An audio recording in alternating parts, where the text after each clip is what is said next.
Hi, my name is Judie VanKooiman, and you're watching Life Issues. January's show is about mass competitive partnership. My guest is Jay Ash, President and CEO. Welcome, Jay. It's great to see you, Judy. Thank you. Same here. And Jay, how did MACP start, and what attracted you to join after 30 years in the public sector? Yeah, so MACP, the Massachusetts Competitive Partnership, is an organization of 18 of the largest businesses in Massachusetts. What's different between my organization and most trade groups is that the CEOs themselves have to participate in my work. So when I have a board meeting, I have the heads of Bank of America, Fidelity, State Street Bank, the Kraft Group, and others at the table, all talking about how we can come together around economic competitiveness. And that's an answer to your first question. So why did this organization come together? We had large businesses in Massachusetts that were doing wonderful things on their own, but didn't feel like they were having a collective impact on what they wanted to produce in the economy and in our communities. So they came together to form an alliance. I don't advise individual companies on their individual work. What I do is I work with them on their collective interest in promoting the economy, and I'm sure we'll talk about a number of things that we do around that. And in terms of what attracted me, for 30 years I've been involved in public policy and public service. I've always been a public employee. This is my first venture outside of the public sphere. It's a little bit strange still. I'm getting used to it, and it's been 3 years. But what attracted me was the opportunity to work with CEOs who have resources and have made commitments to really push an agenda around education, around workforce, around economic competitiveness, innovation, entrepreneurship, and social justice. Okay. And what is this organization? So it's a nonprofit, and what we do is we do our own research. We identify issues. We work in collaboration with other business associations, but also nonprofits, academia, even governments, legislature, local government, and federal government. We try to identify areas that people aren't already in. So there's a lot of organizations that focus on the same issue. We don't want to focus on that same issue. We want to try to look, as I say, down the street and around the corner at what's coming next, what we should be thinking about next, and try to do research and then develop good policy and then implement that policy around that. Okay, great. And how long has it been in existence? So the competitive partnership has been around for about 12 years now. We hope to be around for another 12 or longer. There's never a shortage of issues out there. And the nice thing about the competitive partnership is that because you have organizations, businesses that belong to the organization that are, in some cases, 100 years old or older, even though the competitive partnership has been around for 12 years, the influence, the impact, the understanding of the community that our members have, it seems like we've been around for a lot longer. And, you know, I grew up in the legislature. I worked for the state rep from Chelsea, Richie Voke, for 11 years, and I was a legislative aide. And I remember as a legislative aide, these leaders of industry coming into the office, that was 30 some odd years ago. And I'm now working with some of them. So even though we've been around for 10 or 12 years, I feel like I've known a lot of the members of our organization and have been doing work with them for, dare I say, 3 decades. Wow, cool. And what is your mission? So we try to bring everybody together to focus on how we can have an impact on economic competitiveness. So that's first and foremost. And by economic competitiveness, we mean not only a great business climate, but a great climate for people the jargon is live, work, and play. For people who want to live here in Massachusetts, to be able to work and have sustaining jobs for their own lifestyles, and to be able to enjoy everything that Massachusetts has to bring. So I joke often with my friends from around the state that we are a statewide organization. So it's the Massachusetts Competitive Partnership, not the Boston Competitive Partnership or the Greater Boston Competitive Partnership or the Eastern Massachusetts Competitive Partnership. And so we try to look at the needs of communities around the entire state. Communities are physical places, but they're also people. They can also be businesses. We try to understand the needs of each of those communities and try to work with people within those communities and then with statewide and sometimes federal leaders in order to affect change. Okay. And what is your vision? My vision is very good, thank you. No, that's a little joke. So we are We are continuing to promote a economy that works for everybody in the economy. So all members of our communities are important. The vision, again, looking down the street and around the corner, is that we're trying to deal with issues that have been problems for long periods of time, and that would be looking backwards and I guess around the corner, and trying to come up with new ways to address those issues. So an exciting thing that we've recently done, for example, is this past 2 months now, we've launched a new workforce training program. A workforce training program that focuses on 18 to 24-year-olds who are members of a minority community, Black, Indigenous, other persons of color. And we focus on individuals who are high school but not college graduates. And what we're trying to do is we're trying to open up doors for them. So, as you know, I'm a former city manager at Chelsea. I did that for 14 years. I grew up in Chelsea, and I have a real affection for Chelsea and the greater Boston community. And what I know from growing up in Chelsea was that doors weren't always open for me and for those that I was growing up with. And the goal of the organization is to really open up those doors. So I talk about people, opening the doors for people, but it's also for businesses as well.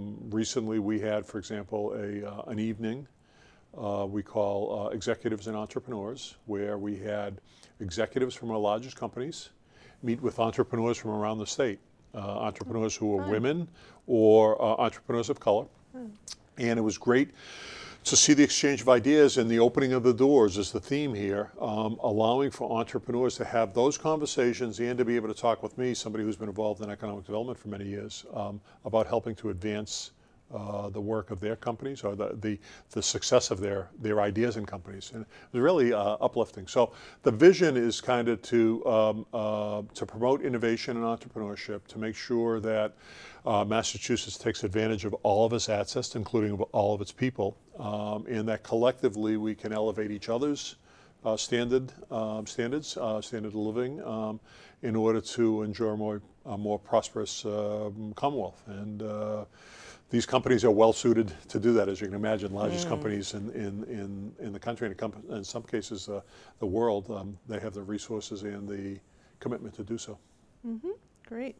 And you have some pretty big names for your leadership. How did you come up with these names? Yeah, so the nice thing is that we have CEOs who are very committed to Massachusetts and committed to the ideas that we're focused on. An example would be, I'll talk about the ideas first before I talk about some of the people, but we recently went through an exercise where we narrowed down from 7 subcommittees to 4. And I've touched upon some of the issues, some of the topics that we talk about, but economic competitiveness is the reason why we've come together, and so we have a committee on that. Education and workforce we lump together, and I mentioned the workforce development program that we've done, but we're also looking at early college, for example. We're looking at vocational education, ways of introducing more students to the types of training that will lead them to great jobs and great companies, so that's really important. I mentioned innovation and entrepreneurship. They're really standards of Massachusetts. I'm going to pause there for a minute and tell one of my favorite jokes about working for Governor Baker. So as you know, I got to work for Governor Baker, and I was a Democrat in a Republican administration. Found that to be very interesting. I kind of always thought I'd be a secretary someday, and I got to be Secretary of Housing and Economic Development, but I never thought I'd be a secretary in a Republican administration. And that was really, really interesting to me. And so I'd be with Governor Baker a lot talking about the economy, and invariably somebody would say, what's the secret of the success of the Massachusetts economy? And Governor Baker would tell a joke that was half truth, half joke. Those are always the best jokes. And he would say that the secret of the Massachusetts economy is helping to establish 2 great institutions. He was talking about Harvard and MIT, but he really meant the academic environment that we're in. And then you wait 200 years. And the joke there is that it takes 200 years for the innovation and entrepreneurship to continue to evolve and evolve and evolve. And I think that's why our economy is so strong. So that's the third one. And then the fourth one, and the reason why I'm talking about this, is that our CEOs have decided of all the issues, of all the important matters before us as businesses, but also as a greater community, that social justice was an important thing to focus upon. So Each of the CEOs have done amazing things on their own. Robert Kraft, flying his jet to China to pick up PPEs to bring back during the COVID crisis was just an amazing thing. Right. Ron O'Hanley from State Street Bank actually is on a papal commission, meets with the Pope to talk about climate change in the world. Really an amazing thing. And Brian Moynihan from Bank of America, the CEO of Bank of America, he had a little bit of a chuckle with me. I said, thanks for your time. He said, well, you know who I just got done with? I said, who? And he said, I just hung up on Prince Charles. Ooh. So I'm not royalty, but it really is something to be talking to people who are just talking to royalty. And Jeff Leiden at Vertex, just a wonderful company that's doing stuff around life sciences. Life sciences is an important industry of ours. Abby Johnson at Fidelity, we all know Fidelity, we all know the Johnson family, and it goes on down the line. John Fish and Neeraj Shah from Wayfair. Maybe I'm sitting on Wayfair Furniture. That's a commercial for Wayfair. All of these individual CEOs have their own foundations, have priorities around social good issues, and yet they felt like they could do more together. And so I've been lucky to work with them, and it's really exciting to see the commitment they have. Especially, I'll give you, again, going back to social justice, an issue that Judie, I'm disappointed that it's 2021 and we're still talking about social justice. I grew up in a family, and I thought I grew up in a life and a time when social justice was being elevated as an important issue and being championed. And here I find myself 30, 40, 50 years later, and it seems like we're still fighting some of the same fights. This time, I'm seeing it, I'm hearing it from people at the top, like CEOs who are really committed to making a difference in the community and opening up a more equitable society for all of us, including persons of color who have largely been shut out. And I get excited about the work. As you should be. Yeah. Yes. Yeah. And can you please tell us about the upcoming workforce program? Yeah, so we talked a little bit about it. So thank you for taking my call about it. As a matter of fact, truth be told, when we decided to reach out to the community, to talk to community leaders about this workforce program that we're running and wanting to get more people involved. You were one of the people that we called out, so congratulations on your own work.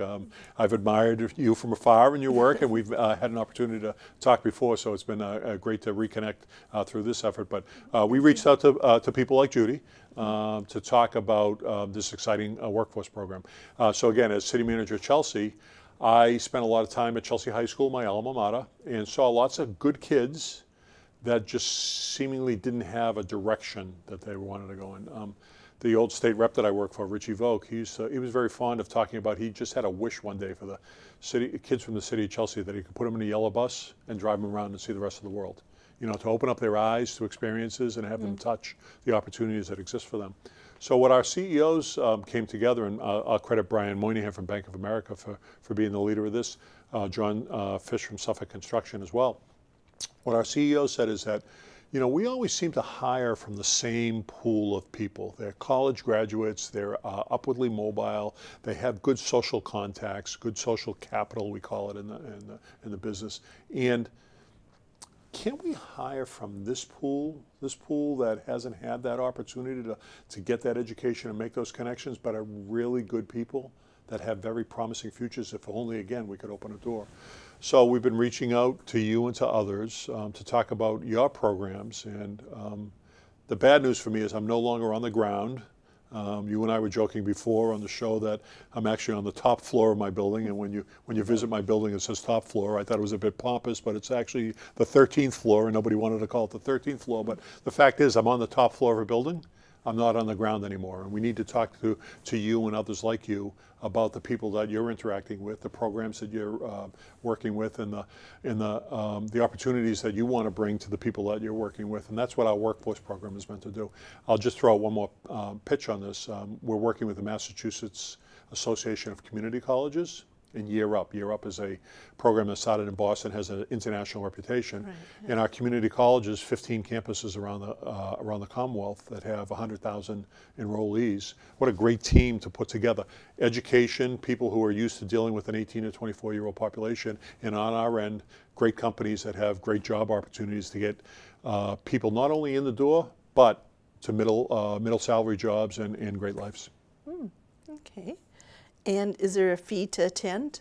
No, no. So we run we're in a pilot phase. We're running our first program, and we're looking to do another one in May or June. And we pay for everything with a grant from that helps us from the Baker administration. So thank you, state government. Maybe my connections to the Baker administration might help a little bit, but thank you, state government. And we run a 6 to 12-week program, depending upon what your needs are and what our employers are seeing in you. Some employers are saying, hey, if Judie's ready to go after 6 weeks, there's no sense in making her go through another 6 weeks. So they'll pull you right out of the class and get you employed. So no, there is no fee to the program. Okay, great. And what are the 2 traits? 2 traits for people who are going to be accepted into our program. So this program isn't for everybody. You know, at the end of the day, you are going into a big business, and in a big business, big responsibilities in that big business. Generally, looking for people who have what's called soft skills, you know, show up on time, work well with their fellow employees, have good customer service traits and the like. And then the feeling amongst many businesses, and this is not only in this lifetime, but in past lifetimes, talking to business community, if you show up with those skills, the businesses will train you. So that's one very important trait. And then working on your customer service skills and being able to access the computers, the technology piece is the other part that we work on. Okay. Why were these chosen? As you can imagine, big companies don't make decisions without studying decisions. So we brought in a internationally known consulting company, Boston Consulting Group, and they did a pro bono project for us. So they didn't charge us any money for this work. Worked very closely and analyzed the jobs that our companies hire into, and then analyzed those jobs for skills, and then pulled all those skills out and created a training program with the community colleges and with some of the businesses that you can train in this program and then go off and do 8 or 9 or 10 different jobs. And so it's not, again, just the idea I'm not working for a particular company. We're training people up, and they could work in our companies, 5 or 6 or 8 or 10 different job sets, or they could take that training and go elsewhere and work for other companies and be great employees in other companies. Interesting. And you had mentioned the length of the training is either 6 weeks? 6 to 12 weeks. Yeah, and then we'll do some on-the-job training, which would be, you know, we think about it as an internship or an apprenticeship. What you'll do is you'll train in the companies. You know, an interesting thing that I've learned over my life of working in the workforce development side is that there are times where people go through training programs and they're in the classroom and they're in the classroom and they're in the classroom. And then when they get to the job site, they say, geez, this just isn't for me, you know. So an important part of the learning experience is being in that workplace environment. You know, do I like the commute? Do I like the way that the office is laid out? Do I like how I am positioned in the office? Do I like the people that are around me? Does the buzz feel right? Does the pace feel right to it? You know, is it a fun place to work? All those things happen, and you know, in terms of fun place to work, I've traveled around the state, visited many companies, and it's amazing how some companies feel like they're 1950s, very straight-laced, and you know, nobody smiles in that office. And another place where you almost wonder how they get any work done. There's so much fun that's happening. So you want potential employees to get to know those companies. Okay. So the following questions I actually got from some surveys that you had conducted. Oh, sure. So so you're the one that's read those surveys. in a survey that was conducted, how many employees were expected to be still working from home past Labor Day 2020, and has this number changed right now in 2021? Yeah, you know, it's continuing to evolve.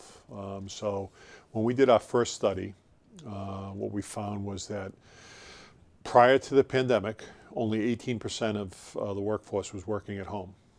And post-pandemic, or during the pandemic, that totally changed. Only 18% of the workforce was working at the work site.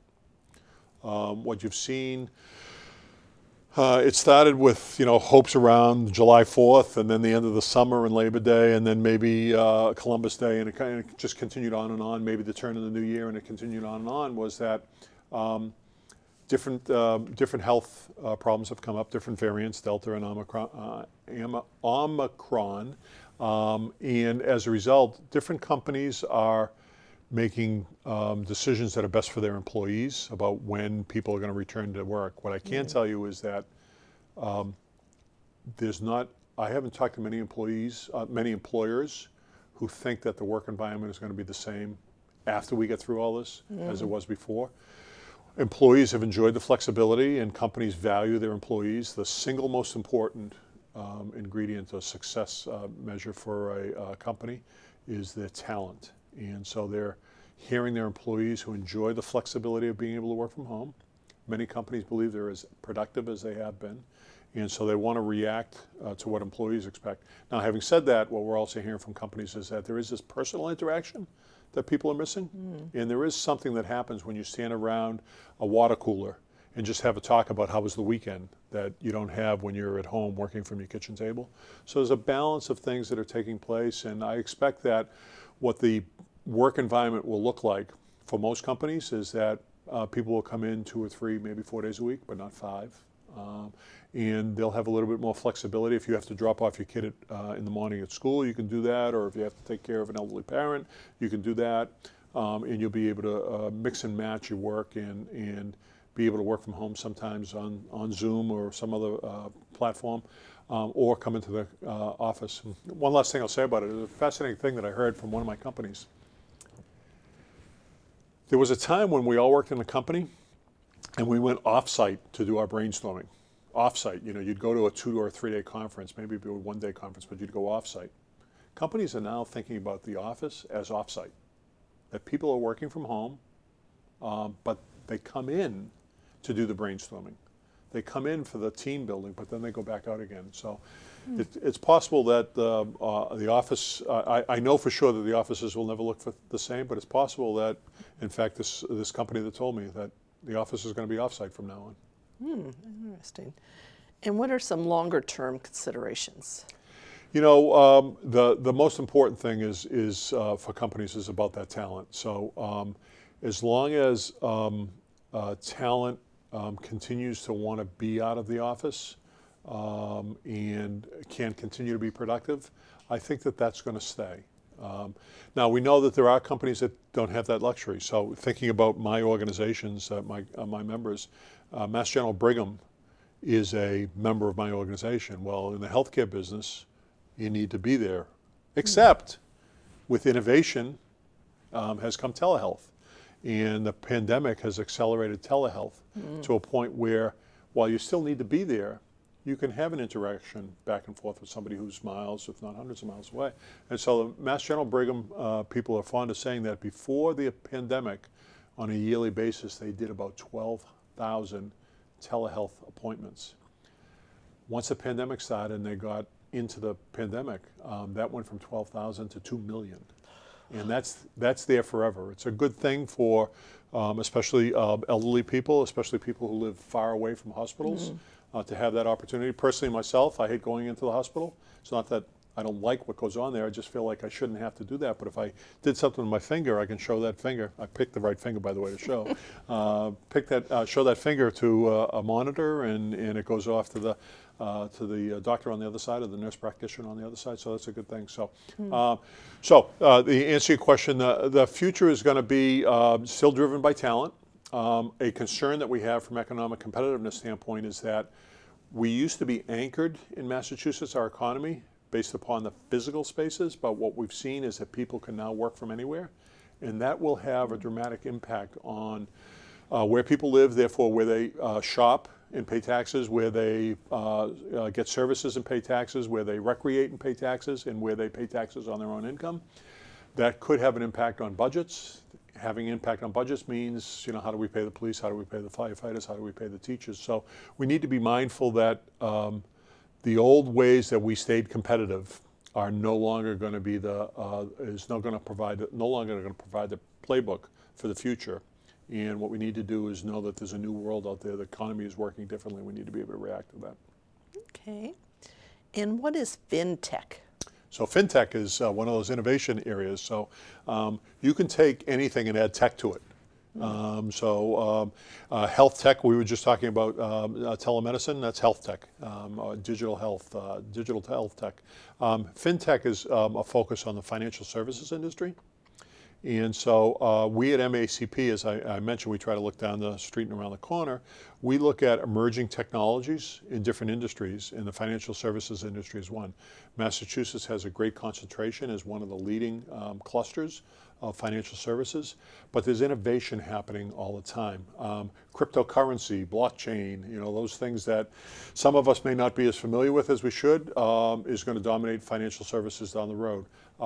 Trying to understand better ways of doing appraisals, better ways of doing actuarial tables, things like that. There's all kinds of activities that are taking place, and there are entrepreneurs and innovators who are making a change in the way that we're going to look at things. So Fintech, what Massachusetts Competitive Partnership has done is helped to create a Fintech hub where we bring entrepreneurs together. I'm going to talk about, if I could, we got a minute to talk about this, I'm going to talk about transportation and the tech around transportation for a minute. So this isn't about Fintech. We were creating a mobility tech or a transportation hub. We held this night in Cambridge where we invited small companies, startups, to come visit us to talk to us about mobility tech and transportation services and what they were innovating. And we were hoping to get 100 or 150 people to show up. Judie, we had 600 people show up. Awesome. People were coming out of their mom's basements. People were coming out of faraway places, and they had all been thinking about a different part of the transportation services. We have the same thing going on with Fintech. And so our idea is to organize hubs around specific technologies, financial services, digital health, transportation services. We're actually creating a hub around women's entrepreneurship. And people who are in all kinds of different places in the state will find a gathering place to meet, to talk, to share ideas, and then go back off and do what they're doing. And so Fintech is one of those places. Okay, great. And what are the 5 areas that strengthen the ecosystem statewide? I think there's probably more than 5, but we focus on both the competitive partnership and in my previous role. So I had the chance to serve in Governor Baker's cabinet, as I was talking about, as Secretary of Housing and Economic Development for 4 years, and so I got to travel around the state and you look at different aspects. Talent, as I've said, is number one. That's the primary way that we help to support the economy.